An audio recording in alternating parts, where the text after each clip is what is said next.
There was this time जब मैं आपकी जगह थी और पता नहीं मेरे अंदर से कितनी एनर्जी कहाँ से आई थी, but I used to study for like 12 hours 13 hours, मतलब पूरा पूरा दिन, चाहे दिन हो रात हो शाम हो मुझे नहीं पता होता था। And I used to study पूरे पूरे दिन। मुझे आज तक वो एनर्जी वापस नहीं आ पाई है मेरे अंदर, और पता नहीं उस टाइम पे कैसे आई थी, but that was a different mode and that was a different aspect of me which I really want कि अब वापस आ जाए दोबारा, because I will be preparing for my NEET PG exam very soon।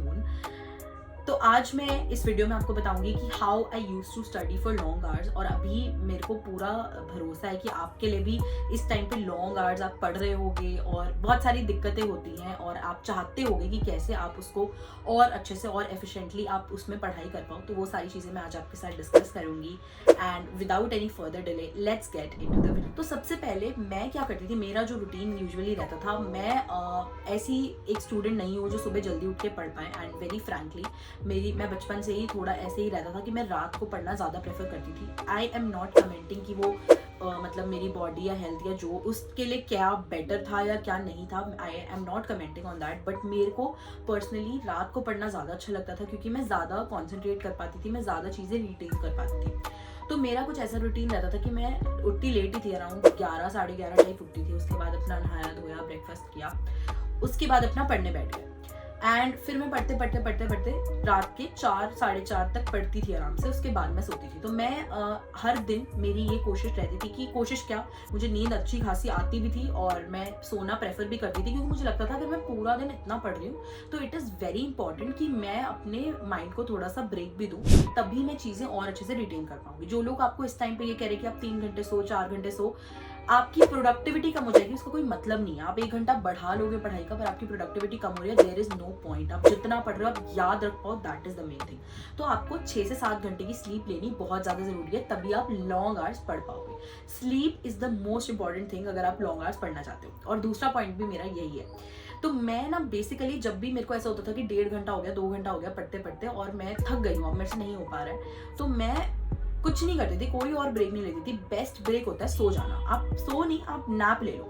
आप 10 minute का 15 minute late जाओ आंखें बंद करके, आपकी आंखों को भी रेस्ट मिलेगा, आपके माइंड को भी रेस्ट मिलेगा और आपको ना ऐसा लगता है थोड़ी फ्रेशनेस आ जाती है नैप लेके। आप दोबारा से नए सिरे से कोई भी चैप्टर कोई भी चीज़ शुरू कर पाओगे। तो frequent naps are very very important कि आप बीच बीच में सोते रहो। फोन चलाने से या कुछ करने से ज़्यादा अच्छा है कि आप सो जाओ। उसके अलावा मैं क्या करती थी, मेरे बहुत अच्छे और सपोर्टिव फ्रेंड्स थे, जो मुझे लगता है मैं बहुत लकी थी उस टाइम पे, लकी हूँ इनफैक्ट, कि मैं क्या करती थी, मैं उनके साथ बहुत सारी चीज़ें डिस्कस करती थी। देखो, आपके दोस्त, आपके पेरेंट्स तो डेफिनेटली आपको समझते हैं, बट आपके जो दोस्त हैं जो उसी फेज में है, जिनके साथ सेम चीज़ हो रही है, जिनका खुद का नीट का एग्जाम है, वो भी आपको बहुत अच्छे से आपके साथ समझ पाएंगे। तो मैं अपने फ्रेंड को कॉल कर लेती थी और हम दोनों फिर यही डिस्कस करते थे कि यार ऐसे कैसे होगा, ये कैसे करेंगे, वो कैसे करेंगे, तूने क्या करा। मतलब देखो, मैं कोई ऐसा कॉम्पिटिशन नहीं था हमारा, बट हम एक दूसरे को हमेशा मोटिवेट करते थे। और ऐसे मेरे 2-3 दोस्त थे और मेरी दिन में रोज उनसे बात होती थी। वो भी मुझे ऐसे ही कॉल कर लेते थे जब उन्हें थोड़ा लो फील होता था, मैं उन्हें कर लेती थी जब मुझे लो फील होता था, और मुझे काफ़ी अच्छा लगता था, एक पॉजिटिव एटमॉस्फेयर रहता था। तो वो मेरे लिए प्लस था, जिससे मुझे थोड़ी मोटिवेशन मिलती थी। उसके अलावा मुझे जो लगता है the third most important thing is कि आपको कुछ ना कुछ एक्सरसाइज तो आपको करनी ही चाहिए उस टाइम पे। चाहे आप पार्क में जाके वॉक कर लो, चाहे आप बालकनी में वॉक कर लो, चाहे आप कॉल पे बात करते करते वॉक कर लो, कुछ भी कर लो। मैंने अपनी नीट की प्रिपरेशन वाली जर्नी में हर दिन विदाउट एनी ब्रेक्स मैं रोज 1 घंटा जिम जाती थी। बट लास्ट के 15-20 दिन मेरे लिए मुश्किल हो गया था मैनेज करना और मैं नहीं जाना चाहती थी। तो मैंने उस टाइम पे ये शुरू कर लिया था कि थोड़ा बहुत वॉक कर लिया, 10-15 मिनट, एटलीस्ट 10-15 मिनट आप जरूर निकालो।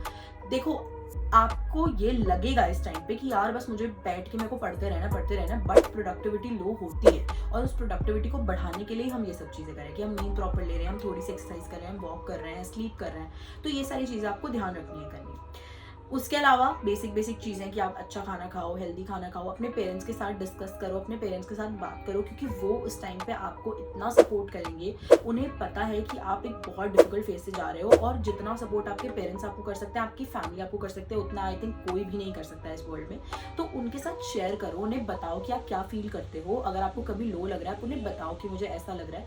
मेरे पापा, जिनको नीट की आज सच कोई नॉलेज नहीं थी, वो मेरे को इतना हेल्प करते थे। उन्होंने इतनी वीडियोज़ देख ली थी कि ऐसे करना है बेटा, तुझे ऐसे करना है, तो आपको वो बहुत ज़्यादा सपोर्ट करेंगे. That is one thing you can do. Plus मेरे को ऐसा मानना था कि मैं उसके अलावा क्या करती थी, मैं उसके अलावा बहुत सारी चीज़ें मतलब मुझे लगता था कि मैं अगर कोई एक पर्टिकुलर चीज़ देखती हूँ, जैसे मैंने कोई एक सीरीज स्टार्ट की, मैं उसको पूरा नहीं देखती थी. ऑब्वियसली मेरे पास इतना टाइम नहीं है मैं 1-1 घंटे का एपिसोड देखूँ, बट जितना मुझे याद है कोटा फैक्ट्री तब रिलीज हुआ था सीजन 1, एंड वो उस टाइम पे मुझे ये था कि अगर मुझे 15-20 मिनट ऐसा मिल जाए जहाँ पे मैं पढ़ाई, पूरी दुनिया सबके बारे में भूल जाऊँ, तो वो मेरे लिए एक तरह से एक मेडिटेशन हो गया कि मतलब उस टाइम पे मैं सब कुछ भुला के कुछ एक ऐसी चीज़ कर रही हूँ जो मुझे सब सारे स्ट्रेस से रिलीज फ्री कर रही है. और अभी भी मुझे लगता है कि अगर जब मैं कुछ ऐसी चीज़ देखती हूँ, कोई सीरीज देखती हूँ, कुछ भी देखती हूँ, तो मुझे सबसे फ्री कर देती है.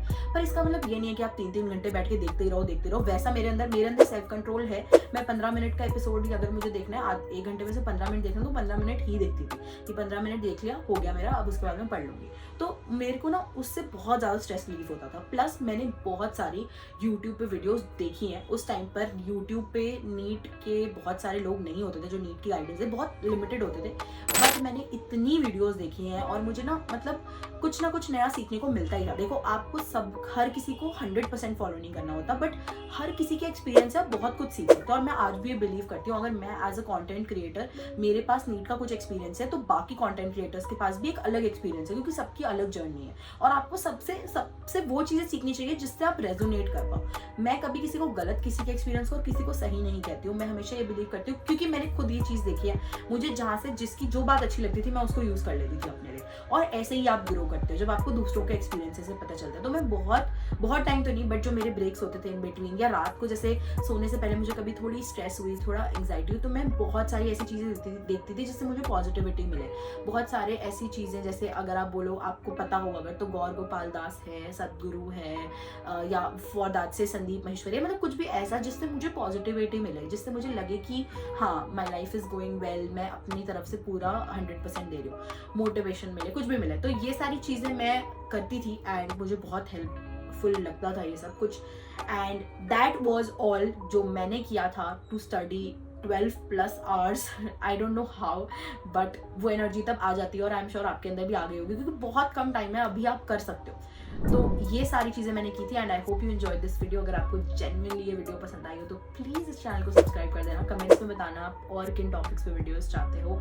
एंड मेरा Telegram channel Ishita for you ज़रूर ज्वाइन कर लेना. वहाँ मैं बहुत सारा कंटेंट पोस्ट करूँगी. मेरा इंस्टाग्राम पेज ज्वाइन कर सकते हो, मैं छोटे मोटे टिप्स ट्रिक्स आपके साथ शेयर करती रहती हूँ. See you guys, bye bye, good night, and पढ़ते रहो, मेहनत करते रहो. Love you all.